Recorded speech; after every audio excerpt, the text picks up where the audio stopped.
Good afternoon.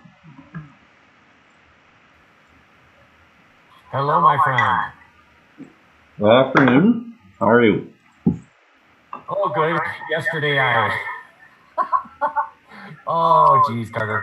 I used a different program to live stream the Denver stuff. Oh no. And all of a sudden, I'm halfway through the show and I realized that OBS was grabbing my mic just from me, even though I had Zoom muted. And I wasn't, so here's me and Clay like laughing in the background. I'm like, oh my God. I accidentally Crap. grabbed my Skype window and popped that up in the middle of the recording. And I'm like, I literally had to go in and delete like a total of 15 seconds of the show. Oh no. I hope it was nothing untoward. And of course, we had like 6 people viewing, you know? It's like, oh my God. Did you apologize to Kachun? Yeah. Yeah. I was like, oh my God, I can't believe. I mean, he couldn't tell. They couldn't tell at all, you Mm-hmm. know? All right, we're live streaming. Yep. Mm-hmm. And let's see. I have my coffee. Oh. And I've been watching some of the conference. And so I'm go for this, and then I guess for an hour at 2:30 to 3:30, right? Correct. Okay, awesome. So there were No, no, six no. This people, one's a half hour. This one's a half hour. right? The So there were six. afternoon. So there were six people yesterday, huh? That's good. Yep. Yep. So we've been averaging between 3 and 6. But we are currently live streaming, so I'm gonna go ahead and toss it over to you, my friend. Okay, very good. Um, well, maybe I'll just start even before our time here a little bit. Welcome. I'm Carter Remard. I'm the Director of Vascular Visualization at the American Museum of Natural History. I'm here to talk about OpenSpace, which is an interactive data visualization software that I'll be steering myself. And let me silence my phone, which I didn't do. Um, call back later. And so we are a NASA supported and we are a NASA Science Mission Directorate supported project that is part of NASA SMD's Science Activation. And Science Activation is a program from NASA SMD to help communicate the results of NASA science broadly. And we're very honored to be part of that. And we are, in fact, an international collaboration, which started from a standpoint of doing interactive data visualization within our dome at the Hayden Planetarium, but also a facility being built by Linköping University in the beautiful town of Norrköping, Sweden. In 2015, when OpenSpace was funded, we had already been working on it several years as an open source project, the NASA funding enabled us to then collaborate with the University of Utah's Scientific Computing and Imaging Institute and New York University's Tandon School of Engineering. A lot of OpenSpace has been built by student projects where the student projects actually go out and sort of pioneer what innovations we might want to try to achieve. Then that's further refined by a set of professional developers that we have working on this, about half a dozen. And this project takes on the range of science mission directorate topics or divisions from heliophysics, planetary science, earth science, and astrophysics. We touch on astrobiology in the sense of being able to show sort of planetary science and discuss use this as a discussion platform really for presentation. This was originally conceived of as software to operate within planetarium domes. But during the pandemic, we've gotten use of it, as you see here, just within a browser that I can navigate and that we can help to tell the stories of the universe. Now, OpenSpace, in covering all these topic fields, um, is sort of scale independent. We can start off, let's just come down to perhaps the western side of the U.S. Oh, actually, I'm running in a cached mode. So if I was running interactive, it was a little problematic with the internet connection last time. So I was going to come down to show you the mountains of Earth and then go off. But I'm actually running in a cached mode. So what we're seeing is, in fact, the Earth about 3 days ago. Actually on the 14th, so I guess 4 days ago. We do see the orbit of the International Space Station, and this image is brought to us by NASA's Global Imagery Browse service that we see. And they have hundreds of layers that can be viewed from daily mosaics that are created by NASA's Earth observing platforms. And this particular image is from the SUMI NPP satellite and the VAERS instrument. So let me move out a little bit. One of the focus areas of OpenSpace, other than I've already alluded to the ability to sort of scale on out. So if I'll just briefly come out here, I'll turn on the orbits of the solar system. We see the orbit of the moon around the Earth. If I just come out very quickly out in from the solar system perspective, let me turn around to where we can see the Milky Way against the backdrop of summer constellations, summer in the northern hemisphere. And if I just pull out far enough from Earth and into the stellar database, we're now seeing stars with distances from the Hipparcos star catalog.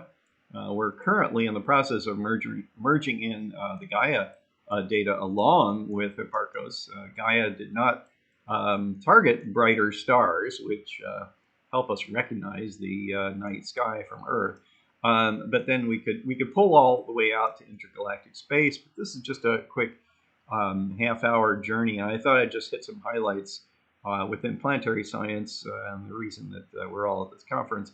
So let me just come back down toward home.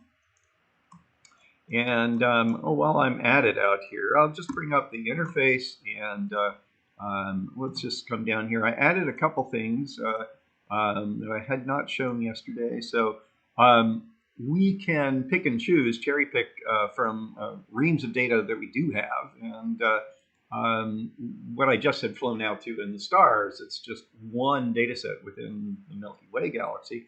But here within the solar system, let me turn on the Kuiper Belt objects. And I can trim how we present their trails. This also is including some comets. So if I want to, I'll keep those on and turn on the main asteroid belt, which will now come up in the center. And it's going to be a lot of data that it's going to labor on. So what I'm going to do is I'll turn off the Kuiper Belt. And, oh boy, okay. Usually I'm not having that much of a problem. I forget the total count of asteroids that we're showing here. Usually I don't have that much of a problem with the refresh rate, but suffice to say it's a lot of objects. Let's see the outer, this is the outer main asteroid belt, the Jupiter Trojans, which you can see here.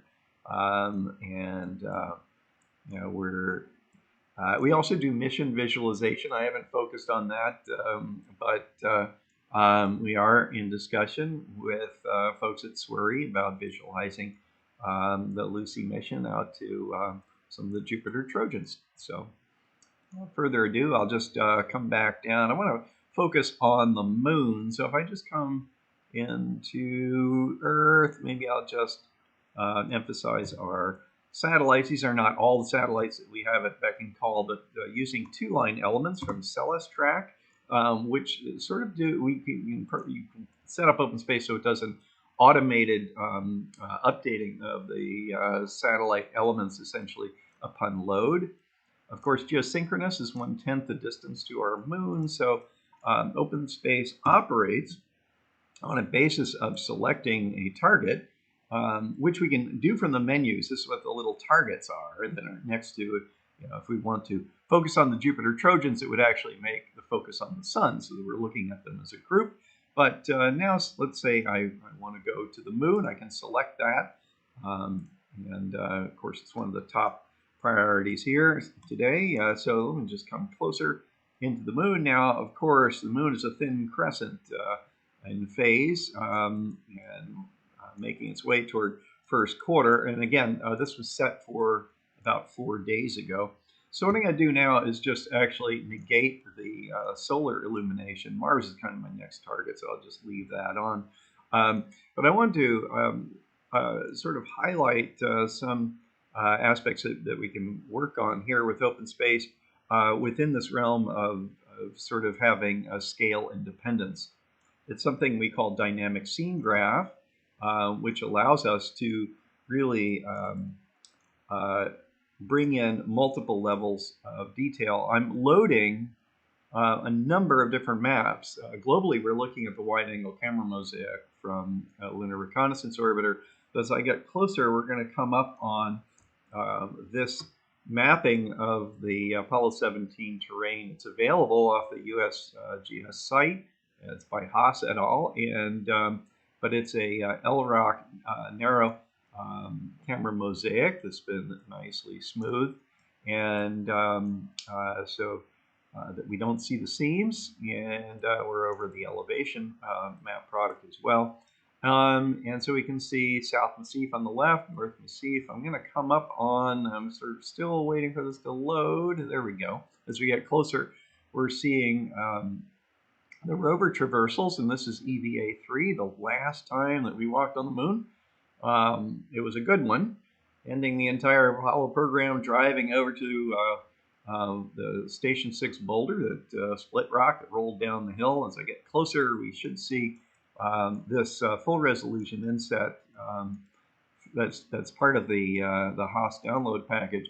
But also what's becoming apparent is photogrammetry that we've added from the Apollo photography that we were able to download from Project Apollo Archive from Flickr, using reality capture, commercial software package to actually do the photogrammetry solution, but it allows us to come in basically to the resolution of the images. And so what was solved insofar as the solution for the boulders is pretty extraordinary. Of course, now we also see vacant areas that were not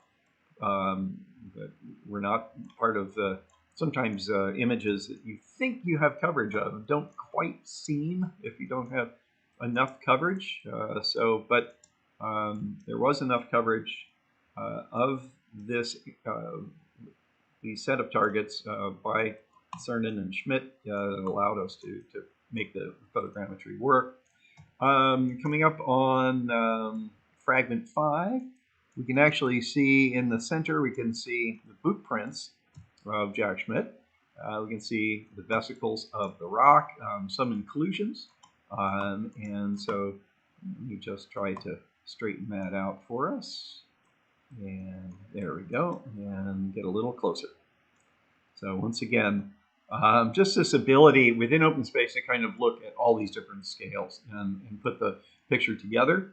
We're aimed really at, of course, public education in this, but also it's OpenSpace has been serving as an online platform where we've been doing a lot of online programming during the pandemic, and really is sort of serving an audience area that we're finding is even post-pandemic we're looking at continuing. So this is a nice platform that we can put data into. We use, for the mapping process, our globe browsing system is based on GDAL, which is an open system so that we can take GeoTIFFs easily put them in and build up subject matter that we want to focus on.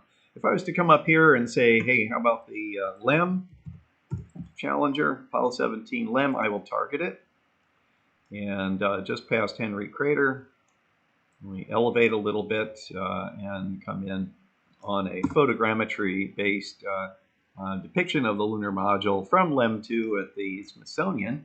And we see it here with the rover trails and the foot trails, rover tracks and foot trails. So, okay, fine. Just looking at my time here, I thought I would reach out to Mars and show some results there. Don't know if there are any questions right now, Adam, as I kind of set up for moving from one body to another. I do not see any currently. Okay, well, Mars is right there showing its label. So let me just focus on Mars. There we go. And let me move out so that we had just done a program about Perseverance and with the Lunar Planetary Institute and USRA. So we use a SPICE-based system to plot all the trajectories. We can also read JPL horizons, mission ephemeruses, and also the two-line elements for orbital depiction. And so as I approach Mars, Deimos, and Phobos here, I'll get rid of the trails. What you're seeing now is a Mars sort of base layer of color that we use. It's a wide-angle camera from Mars Global Surveyor. But we also have the elevation map turned on, and we see the atmosphere. I didn't mention that our Rayleigh and me scattering physics-based atmosphere is a generic solution where we just put in the scattering coefficients, either for Earth, in this case Mars. And however, the effect of having the elevation model on with a color map here, where the MGS wide-angle camera mosaic, in fact, had shadow details, but we've actually divided from a hillshade from topography to really just get kind of we wanted a sort of high noon lighting just to allow us. I'm getting a message on my PC. Okay, I think it's okay. I'm going to ignore that. As a basis to then colorize natively monochromatic data sets. And so what's interesting here is that seeing the Tharsis Montes and Olympus Mons as dark features, they're images, of course, that show this, just the effect of the atmosphere and of the edifice of these volcanoes being so large, it's actually sort of sticking up through the atmosphere. Also of note here is the lightness of Valles Marineris, because there's more atmosphere sort of in the deep recesses. So what I'll do now is just switch over to the Viking Mosaic. For those of you familiar with the Viking Mosaic, the coloration may be a little altered, and that's because we're actually taking that colored mosaic and using that as our coloration over the Viking. And if I come in closer, that will allow me to come into an area of interest within, let's choose Western Candor Chasma. And what I'm going to do is, as I get closer to the Viking map, which holds up to, I believe, about at best a sort of about 100-meter resolution, I want to switch over to Jay Dixon from Jay Dixon's map from Murray Lab, Caltech. So to do that, I'm going to explicitly just go to whatever is targeted comes up as a priority in my menu. And so I'll open up Mars and its layers, color or image layers, essentially, here, that I'm going to come down to Jay Dixon's blended global CTX. This is sort of a beta product that still has contrast bands latitudinally, which he's been working on taking out. And so now let's just come down to Western Candor. I'm going to do a quick check of okay, I have high rise as a category, but down here we have what we call our local set. The local set is essentially the high rise subset that has a corresponding elevation as published on the high rise website. This was gathered about a year and a half ago, so there are new additions which can be added individually. But this particular map gives me a chance to just mention the services that we're doing. Jay Dixon's map, as well as high rise, and the elevation maps are also being served by the Esri company, and along with our high resolution Earth. I mentioned that NASA Gibbs is serving the sort of daily images of Earth, but other planetary maps we have on a server within the OpenSpace constellation of equipment at the University of Utah, and also at a mirror site at Linköping University in Sweden. So as I get lower, let me check my elevation maps that are on. All right, maps. And I'm using here HRSC MOLA blend, 200 meter, that Trent Hare processed at USGS. As I mentioned, is being served by Esri. And also we have the high-rise DEM as well. What I'm going to attempt to do is show Western Candor in actually when I load this map, it may glitch for a second. Worked out pretty well. And what I'm doing is some local enhancements of the 200 meter DEM to that of a near 20 meter DEM from CTX stereo processing done by our high school students from the Bergen County Academies in New Jersey that intern with us at the American Museum of Natural History. And so that gives us further elevation context to the very high resolution high rise patch, which I've purposely kept at a lighter tone here. We can sort of blend that to where it wouldn't stand out as much, but the tone just allows me to highlight where that is. So OpenSpace is reading this in. Now, I mentioned I had cached this. We could be running live and online, as I've talked about the servers, but just for the sake of the presentation, I've actually sort of cached this particular area to come and go to. So the elevation of these hills, these Yardang features of soft sulfate layer deposits are on the order of a few hundred meters, whereas the background is a few thousand meters. So in close here, of course, we can see the layering of the sulfates, but also we can see the sand dunes that are blown in and around the exposed layers. So in this way, as far as being a museum, I like to sort of point out that especially when you're viewing this in a planetarium dome, is that you're immersed visually, and but you have the interaction to come and go to a tremendous amount of data. Essentially, we're taking you to an accurate depiction. There's no vertical exaggeration here. This is Mars to our best abilities. Notice I have the stars. I can turn those off. It gives me a chance to just show in the menu. I can search for stars, turn those off, and I still see a little bit of the Milky Way that could also be turned off. I forgot my setting to actually sort of automatically turn off the stars as I descend into the Martian atmosphere. We do get the blue sunsets. Maybe I'll try that here. That's always kind of pleasant to see. So as I sort of drift backwards here, perhaps, let me bring up my time control, and I will just advance this. I'll clear some of the menus out of the way. And I can either step through just by, let's see, shift. I'm just going to step through there's Earth, and there's our blue sunset. And let me see if I can just get this.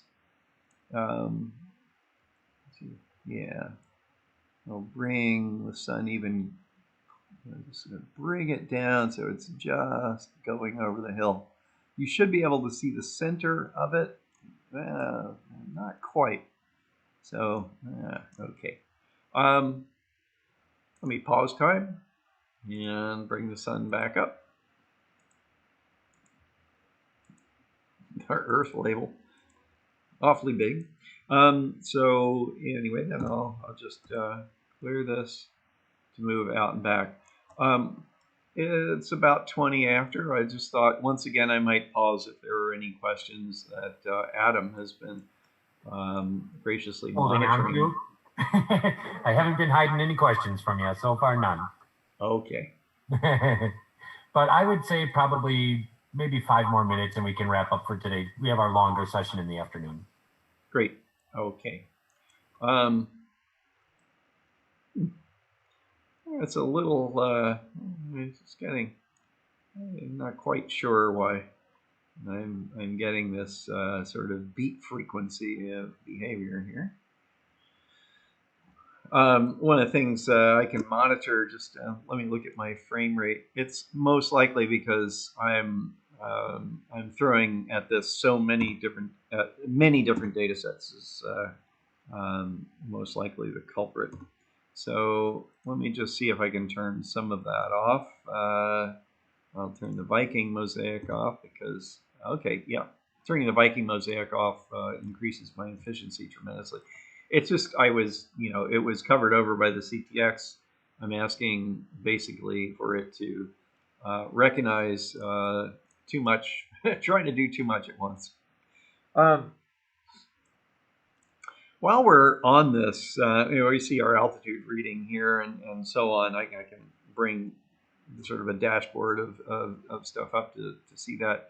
I thought I'd just bring this to one of my favorite locations here, given that my background is one, I come from an artistic family, so I had sort of a career as a space artist. Some of my space art colleagues were fond of depicting Mars as a place that one could do rock climbing and along the edges of Valles Marineris, and I always thought that was rather fanciful until sort of exploring about with the high-rise terrains, and this one in particular is rather stunning. And once again, one-to-one, no vertical exaggeration. But I'll come into this particular area. Once again, I'm running this on a cache, and so this material was downloaded. You can turn caching on and off, but I did this for the sake of not having to wait for an errant internet. Positionally, I'm sitting in Cape Cod right now. I'm not in New York City, and I'm on a neighborhood fiber line, which sometimes is problematic. So let me just come up in here, and as I get closer, our proximity is basically loading the terrain. And this particular area I just found rather stunning. As I say, when I first started to look at it, that if there was any question about, are there places to do some technical climbing on Mars, I think this certainly answers yes. Whether you want to do that in a spacesuit is your own business, but nevertheless, it's quite a spectacular location to visit and look at. Once again, in a planetarium dome, such as the Hayden Planetarium in New York, where I hail from. I haven't been there for a year at this point, but these types of terrains are really stunning. While I'll never get a chance to go to Mars, I feel like our job with OpenSpace is to take everyone to Mars, or anywhere else that we can go in this particular software. Also, I just want to thank Illuminati. I want to thank Adam Wales here from Illuminati. Illuminati is a display company that we have worked with over the years. And while we work with a different vendor, Christie Digital, for our laser projectors in our dome, Illuminati really was seeing our content. We kind of worked hand in hand as we developed these tools. There were others prior to OpenSpace, notably the UniView software and company SKIS. It was formed by some former students of mine. But to really sort of visualize the universe and bring that out to wide audiences. In 2009, we had an Illuminati inflatable dome on the south lawn of the White House, where President Obama had the first ever presidential star party. And the audience were high placing science students on National Education Day, and they came with their science teachers. And so we were very honored to present there, of course. And so Illuminati allows us to sort of take what you're seeing as immersive displays with a variety of solutions out and around the world. It's rather tremendous what we can do these days with looking at a planet that's only inhabited by robots, as far as we know so far. So anyway, thanks a lot, Adam. Thank you all for your attention. And all right, turn Carter, it back thanks over so much. to you as I pull away. Excellent. We're going to go ahead and end the stream now. For those of you that would like to join us again in the future, we'll be doing another live stream today from, I believe, 1:30 to 2:30 Central Standard Time. And you can join us by visiting our booth at LPSC and clicking on the link to the live stream. Or you could also visit us at illuminati.com/LPSC live stream. So if you get a chance, come and check it out. Again, Carter, thanks so much, and we'll see you guys in about an hour. Thanks. Yeah, the Central Daylight Time. Yes. Okay. I know. I keep forgetting that we do. I keep forgetting we do those changes. Oh, jeez, yeah. Okay. All right. Thanks again, Carter. I'll see you this afternoon. Bye-bye. Bye.